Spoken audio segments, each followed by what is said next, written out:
আজকে আমরা এমন একটি সাপের কথা জানব যে কিনা হযরত মুসা আলাইহিস সালাতু ওয়াস সালাম এর যুগে জন্মগ্রহণ করেছিল এবং প্রায় 2004 বছর হায়াত পেয়ে বিশ্বনবী হযরত মুহাম্মদ সাল্লাল্লাহু আলাইহি ওয়াসাল্লাম এর যুগে এসে সে সাপটি মৃত্যুবরণ করে।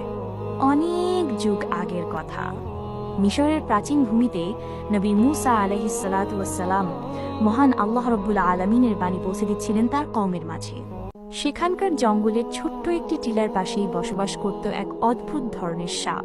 সাপটি দেখতে অন্যান্য সাধারণ সাপের মতোই ছিল, কিন্তু তার ভিতরে অদ্ভুত এক চেতনা কাজ করত। লোককথায় প্রচলিত ছিল তার একটি ভুলের কারণে মহান আল্লাহ রাব্বুল আলামিন তাকে সাপের রূপে রূপান্তর করে দেয়। নিয়ে নেওয়া হয় তার থেকে মানুষের সুশ্রী রূপ, কিন্তু মানুষের মতো কথা বলার শক্তি তার ভিতরে অবশিষ্ট রয়ে যায়। তার নাম ছিল হারেসা। সে প্রায়শ্চিত্ত করতে পারেনি, তাই মহান আল্লাহ রাব্বুল আলামিনের কাছে ক্ষমা প্রার্থনার জন্য সে সুযোগ খুঁজতে থাকত। একদিন সেই হারেসা সাপ পাহাড়ের উপরে নিঃসঙ্গ সন্ধ্যায় বসেছিল। হঠাৎ করে সে আকাশ থেকে একটি উজ্জ্বল আলো দেখতে পায়। প্রথমত হারেসা মনে করল সেই আলোটি হয়তো বজ্রপাত থেকে সৃষ্টি হয়েছে, কিন্তু পরক্ষণে সে খেয়াল করল আলোটি নিমিষে মিলিয়ে যাচ্ছে না, যা বজ্রের সাধারণত হয়ে থাকে। তা কিছুক্ষণের জন্য স্থায়ী হতে লাগলো। তখন সে ভালোভাবে লক্ষ্য করল এবং দেখতে পেল পাহাড়ের উপরে হযরত মুসা আলাইহিস সালাতু ওয়াস সালাম মহান আল্লাহ রাব্বুল আলামিনের সাথে কথোপকথন করছেন। হারেসা সাপটি একটু দূরেই অবস্থান করছিল, কিন্তু তা সত্ত্বেও মহান আল্লাহ রাব্বুল আলামিনের বাণী অনেকটাই স্পষ্টভাবে সে শুনছিল। তখন সে শুনতে পেল মহান আল্লাহ রাব্বুল আলামিন হযরত মুসা আলাইহিস সালাতু ওয়াস সালামকে বলছেন, হে মুসা, শুনে রাখো, আমি তোমাকে পছন্দ করেছি এবং তোমাকে যেমন প্রেরণ করেছি এমন আমি তোমার পরেও আরো অনেক নবী ও রাসূল প্রেরণ করব। কিন্তু শেষ যুগে আমি একজন নবী প্রেরণ করব, যার নাম হবে আহমদ। তখন মুসা আলাইহিস সালাতু ওয়াস সালাম মহান আল্লাহ রাব্বুল আলামিনকে জিজ্ঞাসা করলেন, ইয়া রাব্বুল আলামিন, আপনার নবী এবং তার উম্মতরা কেমন হবে? তখন মহান আল্লাহ রাব্বুল আলামিন বললেন, সে হবে দয়া ও করুণার উৎস। সে কেবল মানুষের জন্য নয়, বরঞ্চ জিন জাতি এবং সমস্ত সৃষ্টিকুলের জন্য সে হবে রহমত স্বরূপ। তার উম্মত আমল কম করবে, কিন্তু আমলের অপেক্ষায় তারা সব বেশি প্রাপ্তি হবে। সে আমার শেষ বাণী পবিত্র কুরআনে কারীম নিয়ে আসবে এবং মহান আল্লাহ রাব্বুল আলামিন আরও বললেন, সেই নবীর প্রতি যে ঈমান আনবে তাকে আমি মুক্তি দিব। তাকে যে ভালোবাসবে সেই ব্যক্তিকে আমিও ভালোবাসব। গোপনে গোপনে এই মহা সংলাপটি শুনে হারেসা সাপটির মনে একটি আশার আলো জেগে উঠল। সে মনে মনে ভাবতে লাগলো, যেই নবীকে মহান আল্লাহ রাব্বুল আলামিন এতটা ভালোবাসেন, সেই নবীর মুখ দিয়ে যদি আমি ক্ষমা প্রার্থনা করি, দোয়া চাইতে পারি, তাহলে অবশ্যই মহান আল্লাহ রাব্বুল আলামিন আমাকে ক্ষমা করে দিতে পারেন। পরের দিন সকালবেলায় মুসা আলাইহিস সালাতু ওয়াস সালাম মাঠের প্রান্ত পথ দিয়ে কোথাও একটি হেঁটে যাচ্ছিলেন। হঠাৎ করে তিনি পিছন থেকে একটি শব্দ শুনতে পেলেন, ইয়া রাসূলুল্লাহ, একটু দাঁড়ান, আপনার সাথে আমার কিছু কথা আছে। আওয়াজটি শোনা মাত্রই মুসা আলাইহিস সালাতু ওয়াস সালাম দাঁড়িয়ে গেলেন এবং পিছন ফিরে তিনি তাকালেন। তিনি উপরে উপরে তাকাচ্ছিলেন, যার কারণে তিনি কাউকে দেখতে পেলেন না। আওয়াজের উৎস খুঁজে না পেয়ে নবী মুসা আলাইহিস সালাতু ওয়াস সালাম পুনরায় হাঁটা শুরু করলেন।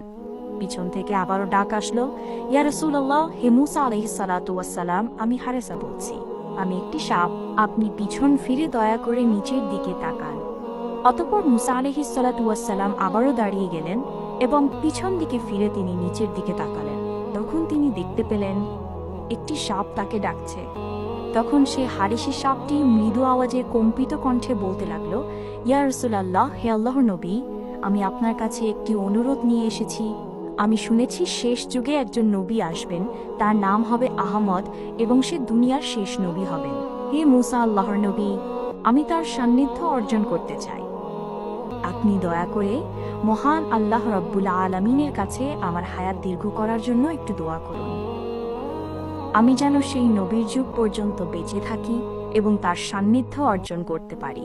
তখন মুসা আলাইহিস সালাতু ওয়াস সালাম সাপটির কাকুতি শুনে মহান আল্লাহ রাব্বুল আলামিনের কাছে প্রার্থনা করলেন এবং দোয়াটি কবুল করিয়ে নিলেন এবং সাপটিকে বললেন, হে হারেসা, তুমি অমুক জঙ্গলে যাও এবং সেই নবীর যুগ পর্যন্ত তুমি সেখানে অবস্থান করবে। তুমি আজকে রাতে ঘুমিয়ে পড়বে, আল্লাহর রহমতে তুমি তার যুগ পর্যন্ত বেঁচে থাকবে এবং ঘুমন্ত অবস্থাতেই থাকবে। মনে রাখবে যেই যুগে তোমার ঘুম ভাঙবে সেই যুগেই হবে শেষ নবী, অর্থাৎ নবী আহমদের যুগ। তখন সেই হারেসা সাপটি মুসা নবীর কথা মতোই সেই জঙ্গলে গিয়ে গুহার ভিতরে একটি গর্তের মাঝে ঘুমিয়ে পড়ে। বছরের পর বছর কেটে যায়, যুগ বদলায়, রাজা বদলায়, কওমের চিন্তাধারা এবং তাদের রীতিনীতি বদলায়। কেটে যায় বছরের পর বছর, মুসা আলাইহিসসালাতু ওয়াসসালাম এর যুগ চলে যায়। তারপরে অনেক নবী আসেন এবং তারাও চলে যান। অবশেষে পৃথিবী চলে যায় এক নতুন মোড়ে, যুগ আবৃত করে নেয় এক সোনালী চাদরকে।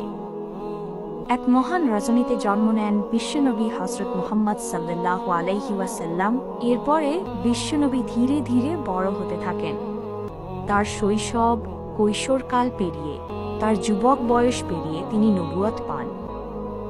ঠিক সেই সময় জঙ্গলের গভীরে থাকা সেই টিলার মধ্যে হারেসা নামক সেই ঘুমন্ত সাপটির ঘুম ভেঙে যায়। মনে হচ্ছিল কেউ যেন তাকে ডেকে তুলেছে। তার হৃদয় ভরে যায়, অন্তরে জেগে ওঠে এক অদ্ভুত অনুভূতি। তার প্রিয় নবী মুহাম্মদ সাল্লাল্লাহু আলাইহি ওয়াসাল্লাম দুনিয়াতে চলে এসেছে, কিন্তু সে জানে না প্রাণপ্রিয় সে রাসূল কোথায় থাকেন। শুধু এতটুকুই জানেন তিনি জন্ম নিবেন মক্কা নগরীতে। কিন্তু হারেসা সাপটি আর দেরি করল না, শুরু করল দীর্ঘ এক যাত্রা। মরুভূমির উত্তপ্ত বালু পেরিয়ে পাহাড়ের ঢাল বেয়ে সে চলতে লাগলো। এভাবেই অবিরাম চলতে চলতে প্রায় 6 মাস পাড়ি দেওয়ার পরে তার কাঙ্ক্ষিত সেই আরবের মক্কা শহরে পৌঁছে যায়। ক্লান্ত, ক্ষীণ ও হিমশীতল দেহ নিয়ে সে এক রাতে ঢুকে পড়ে মক্কার অলিগলিতে। সে শুধু জানত নবীজি এখানে কোথাও রয়েছে, কিন্তু কোন স্থানে রয়েছে, কোন ঘরে রয়েছে তা হারেসা সাপটি জানত না। ঘোর লাগা চাঁদের আলোয় সে খুঁজতে খুঁজতে পৌঁছে যায় আবু জাহেলের বাড়ির সামনে।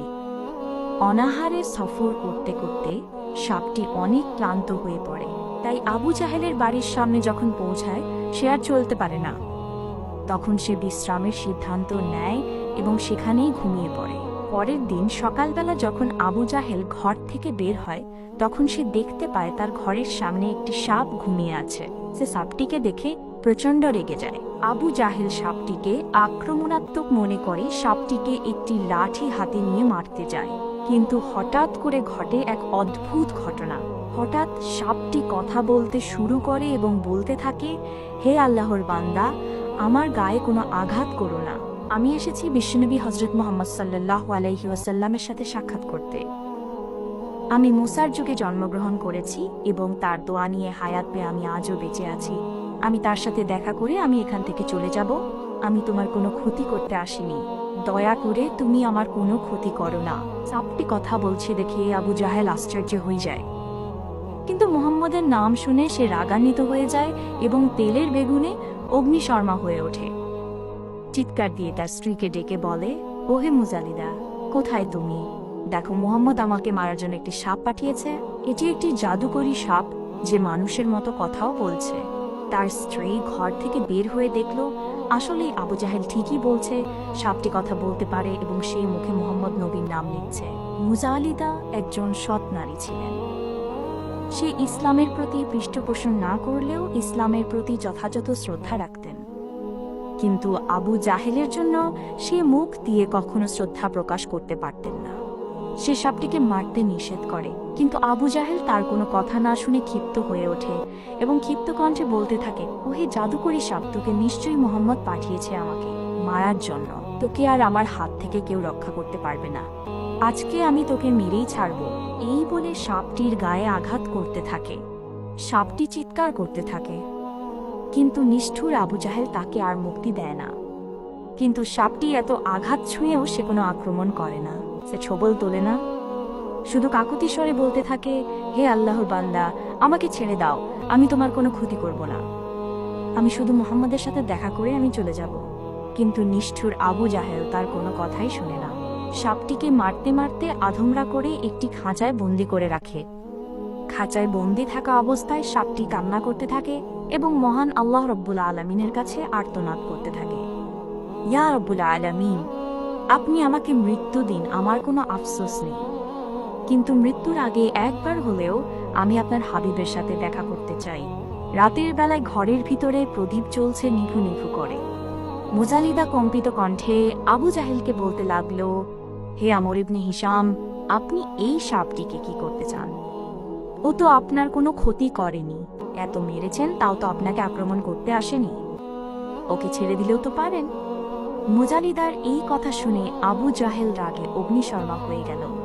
তার গালে একটু চড় মারল এবং বলল, পাগল হয়ে গিয়েছ তুমি? ও মোহাম্মদের নাম নিয়েছে, নিশ্চয়ই মোহাম্মদ ওকে জাদু করে পাঠিয়েছে, তাই সাপ হয়েও ও কথা বলতে পারছে। ওকে আমি কখনোই ছেড়ে দেব না, আমি এর প্রতিশোধ অবশ্যই নিব। এইভাবেই বাক্য করে তারা দুজনেই ঘুমিয়ে পড়ে। কিন্তু মুজালিদার অন্তর ছিল অনেকটাই নরম, তার মনে মায়া ছিল, সে সহ্য করতে পারল না। গভীর রাতে সে ঘর থেকে বের হয়ে গেল এবং বের হয়ে সে সাপের কাছে গেল, সাপটিকে খাঁচা থেকে মুক্ত করার আশায়। অন্যদিকে মুজালিদা ঘর থেকে বের হওয়ার পরই আবু জাহেলের ঘুম ভেঙে যায়। সে তাকে পাশে দেখতে না পেয়ে সে ইতস্ত বোধ করে এবং ভাবতে থাকে নিশ্চয়ই সেই সাপটিকে ও ছাড়াতে গিয়েছে। তাই আবু জাহেল দেরি না করে ঘর থেকে বের হয়ে যায়। মুজালিদা যখনই সেই সাপের কাছে যাবেন তাকে মুক্ত করার জন্য, তখনই সে দেখতে পেল আবু জাহেল ঘর থেকে বের হচ্ছে। মুজালিদা আবু জাহেলকে দেখে ভয় পেয়ে যায়, সে থম মেরে দাঁড়িয়ে থাকে। আবু জাহেল এসে তাকে জিজ্ঞাসা করে, হে মুজালিদা, তুমি এখানে কেন এসেছো? তখন মুজালিদা কম্পিত কণ্ঠে বলতে থাকে, হে আমর ইবনে হিশাম, আমি ঘর থেকে এই সাপটি স্থানান্তর হওয়ার কিছু আওয়াজ শুনতে পাই। আমি ভেবেছি মোহাম্মদ এই সাপটিকে নিয়ে যাচ্ছে, তাই এটি দেখার জন্য আমি বাহিরে এসেছি। মোহাম্মদের এত সাহস কিভাবে হয় যে আপনার হাত থেকে এই সাপটিকে নিয়ে যাবে? এভাবেই আটপাশ বুঝিয়ে আবু জাহেলকে মুজালিদা ঘরে পাঠিয়ে দিল এবং সেও ঘরে চলে গেল। এই কথা যদি আবু জাহেলকে না বলতো তাহলে হয়তো আবু জাহেল তাকে অত্যাচার করত। এভাবেই প্রায় 3 দিন যাবৎ সাপটিকে আটকে রেখে নির্যাতন করতে থাকে সেই নিষ্ঠুর আবু জাহেল। খাবার, পানি, স্বস্তির নিঃশ্বাস কিছুই পাওয়া যায় না সেই হারেসা সাপটির জন্য। লোকেরা দেখতে আসে কে সেই সাপ যে কথা বলে। তারা বলতে থাকে, এই সাপটিকে আদৌ এত অত্যাচার করা কি ঠিক হচ্ছে? কিন্তু সাপটি শুধু কান্না করত এবং আল্লাহ আল্লাহ বলে চিৎকার করত। অবশেষে 3 দিন অতিবাহিত হওয়ার পরে হারেসা সাপটির দেহ নিস্তেজ হয়ে পড়ে, সে মারা যায়। কিন্তু এখানেই শেষ নয়, আবু জাহেল এতেও সন্তুষ্ট হল না। সে বলে উঠল, একে শুধু মৃত্যু দিলেই হবে না, একে আগুনে জ্বালাতে হবে এবং ছাই বানিয়ে পুরো এলাকায় দেখাতে হবে যে মোহাম্মদ আমাকে একটি সাপ পাঠিয়েছিল মারার জন্য, কিন্তু আমি সেই জাদুকরের সাপটি মেরে ফেলেছি এবং আগুনে পুড়িয়ে তাকে ছাই বানিয়ে ফেলেছি। কথা মতেই আবু জাহেল সেই সাপটিকে আগুনে জ্বালিয়ে দেয় এবং তার নিথর দেহ পুড়ে ছাই বানিয়ে ফেলে। সাপটিকে পুড়তে দেখেই আবু জাহেল হাসতে থাকে এবং বলতে থাকে, সবাই দেখুন মোহাম্মদের গুপ্তচর কিভাবে আগুনে জ্বলছে, কিভাবে পুড়ে ছাই হয়ে যাচ্ছে। অবশেষে সেই সাপটি যখন পুড়ে ছাই হয়ে যায় তখন আবু জাহেল সেই ছাইগুলো একটি ঢাকনা বিশিষ্ট পাতিলের মাঝে রাখে, যা ছিল পিতলের তৈরি। আবু জাহেল সেই ছাই ভরা পাতিলটি নিয়ে পুরো মক্কার অলিগলিতে ঘুরতে থাকে এবং লোকজনদেরকে জড়ো করে বলতে থাকে, হে লোক সকল, দেখো মোহাম্মদ আমাকে মারার জন্য একটি জাদুকরী সাপ পাঠিয়েছিল। সে কথা বলতে পারত, সে আমাকে মারতে এসেছিল এবং আমার উপর আক্রমণ করেছিল, কিন্তু সে আমাকে মারতে পারেনি, আমার কোনো ক্ষতি করতে পারেনি। উল্টো আমি তাকে মেরে আগুনে জ্বালিয়ে ছাই বানিয়ে ফেলেছি, এক্ষেত্রে মোহাম্মদও আমার কোনো ক্ষতি করতে পারেনি। লোকজন অবাক দৃষ্টিতে আবু জাহেলের দিকে তাকিয়ে রইল। কেউ বিভ্রান্ত হলো, কেউ কৌতূহলী হলো, আবার কেউ ভীতু হলো। আবু জাহেলের মুখে তখন বিজয়ের হাসি। সে মনে মনে ভাবতে থাকে সে কোনো অলৌকিক বস্তু বিজয় করে নিয়েছে। কিন্তু আবু জাহেল জানে না ছাইয়ের নিচে লুকিয়ে আছে আল্লাহর কুদরত। পুরো পৃথিবী যেন কান্না করছিল, আকাশের ফেরেশতারা যেন কান্না করছিল, কারণ তারা দেখেছিল হারেসার ঈমানী শক্তি এবং তার ত্যাগ তিতিক্ষা এবং তার প্রায়শ্চিত্ত কামনায় নিঃশব্দে বয়ে যাওয়া চোখের অশ্রু। লোক সমাজে ভাষণ দিয়েও আবু জাহেল ক্ষান্ত হল না। সে বাড়িতে গিয়ে সবাইকে বলতে লাগলো, হে ব্যক্তিবর্গ, দেখে রাখো, মোহাম্মদ আমাকে মারার জন্য একটি সাপ পাঠিয়েছিল, আমি তাকে মেরে আগুনে জ্বালিয়ে ছাই বানিয়ে ফেলেছি। তোমরা কেউ মোহাম্মদের কথায় বিশ্বাস করবে না, ও অবশ্যই জাদুকর এবং পথভ্রষ্ট। নাউযুবিল্লাহি মিন যালিক। এরপরে আরও একটি বাড়িতে যায় এবং সেখানে গিয়ে তাদেরকেও সেই ছায়ের পাত্রটি দেখিয়ে এভাবেই বলতে থাকে। মক্কার কোনো অলিগলি আবু জাহেল ছাড়ল না। যাকে সামনে পেল তাকে সেই পাত্রটি দেখিয়ে এভাবেই উল্টাপাল্টা বলতে লাগলো। অবশেষে পৌঁছালো গণ্যমান্য একজন ব্যক্তির কাছে, যার বয়স একটু ভারী ছিল, একটু বৃদ্ধ টাইপের ছিল। তার সামনে গিয়েও আবু জাহেল আগের কথাগুলোই বলল, হে ব্যক্তি, শুনে রাখো, মোহাম্মদ আমার কাছে একটি জাদুকরের সাপ পাঠিয়েছিল। সাপটি কথা বলতে পারত এবং আমাকে ক্ষতি করতে চেয়েছিল, কিন্তু আমি তাকে তার সুযোগ দিইনি। আমি তাকে মেরে ফেলেছি এবং আগুনে জ্বালিয়ে ছাই করে ফেলেছি। এই পাত্রের ভিতরে সেই ছাই আছে। তোমরা দয়া করে মুহাম্মাদের কোনো কথা শুনবে না। আবু জাহেলের কথা শুনে সেই লোকটি বলতে লাগলো, হে আমর ইবনে হিসাব, তোমার এক্ষেত্রে লজ্জা হওয়া উচিত। সাপটি কথা বলতে পারত কিনা আমি জানি না, কিন্তু তুমি একটি অবলা প্রাণীর উপরে অত্যাচার করেছ। নৃশংসভাবে তাকে আগুনে পুড়িয়ে তুমি ছাই করে ফেলেছ। আবার এত বড় বড় কথা বলছো। অবশ্যই তোমার এক্ষেত্রে লজ্জা হওয়া উচিত। তুমি মোহাম্মদের কাছে যাও এবং তাকে গিয়ে জিজ্ঞেস করো সে আসলে এই সাপটিকে তোমার কাছে পাঠিয়েছিল কিনা। আবু জাহেল তার কথার উত্তর দিল, আচ্ছা ঠিক আছে, কালকে সকালেই আমি মোহাম্মদের সাথে দেখা করব। এরপরে আবু জাহেল নবী করিম সাল্লাল্লাহু আলাইহি ওয়াসাল্লাম এর কাছে যায়। তার আশেপাশের লোকেদের ভিড়, সবাই দেখতে চাচ্ছে এই সাপটির ব্যাপারে মোহাম্মদ কি করতে চায়। মোহাম্মদ কি বাস্তবেই আবু জাহেলের কাছে এই সাপটি পাঠিয়েছিল? আবু জাহেল যেমনটি বলেছিল, নাকি এর থেকে কোনো ভিন্ন কিছু ছিল? আবু জাহেল সবার সামনে দাঁড়িয়ে আছে। আবু জাহেলের সামনে দাঁড়িয়ে আছে নবী করিম সাল্লাল্লাহু আলাইহি ওয়াসাল্লাম। তার পিছনে দাঁড়িয়ে আছেন কিছু সংখ্যক সাহাবী। আবু জাহেল তখন জিজ্ঞাসা করল, হে মোহাম্মদ, বলতো আমার হাতে কি রয়েছে?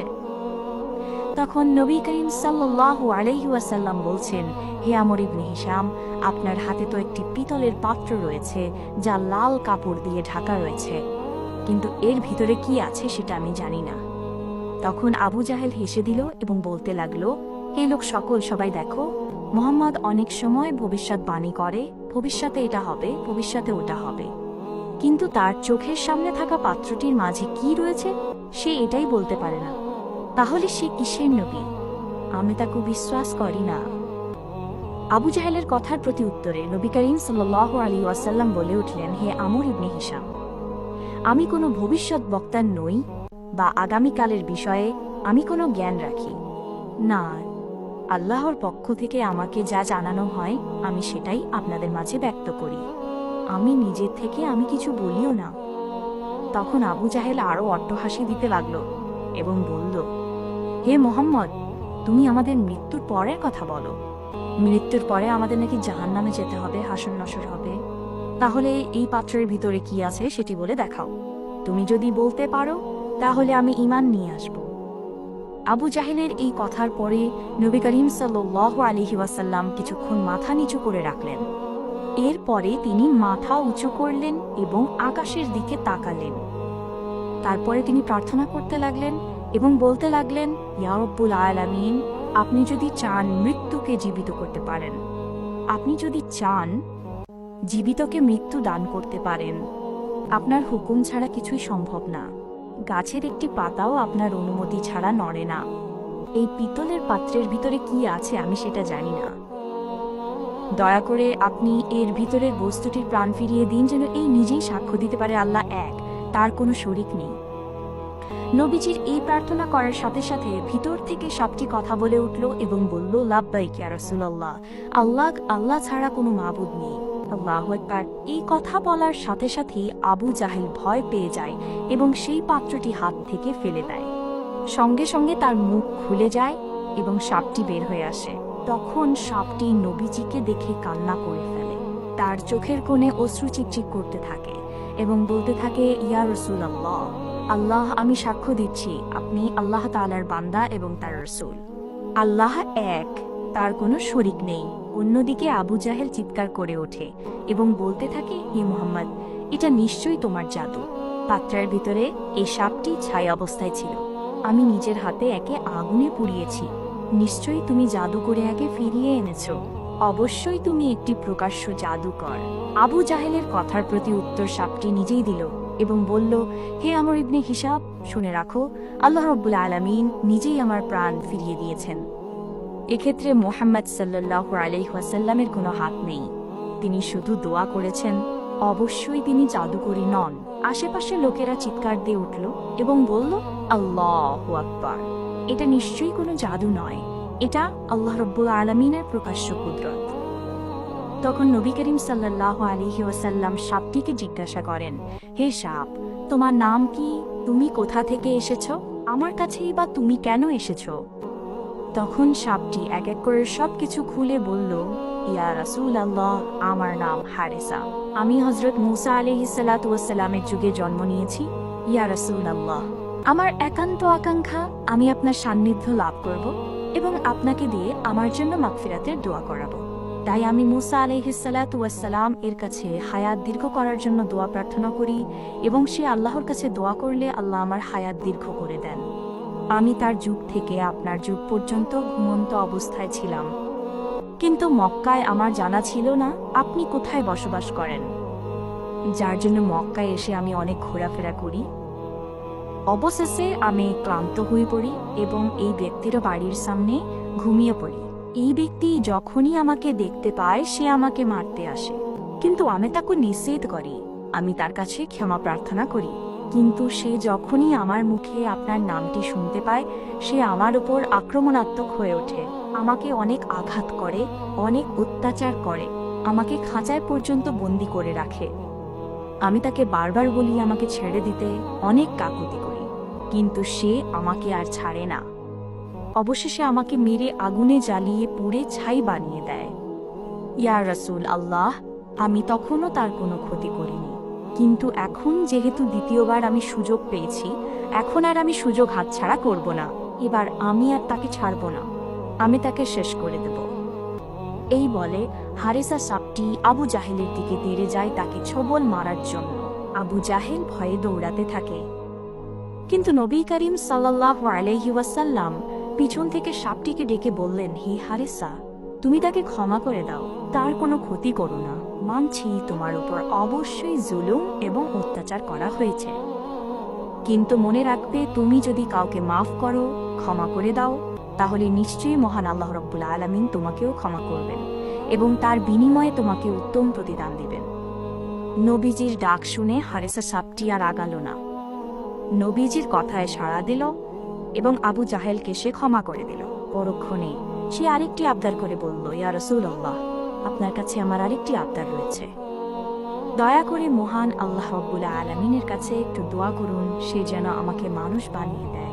আমিও মানুষের মতো ইবাদত করতে চাই এবং আশরাফুল মাখলুকাত হয়ে আমিও সাক্ষ্য দিতে চাই এবং আখিরাতে আপনার সাথে জান্নাতে থাকতে চাই।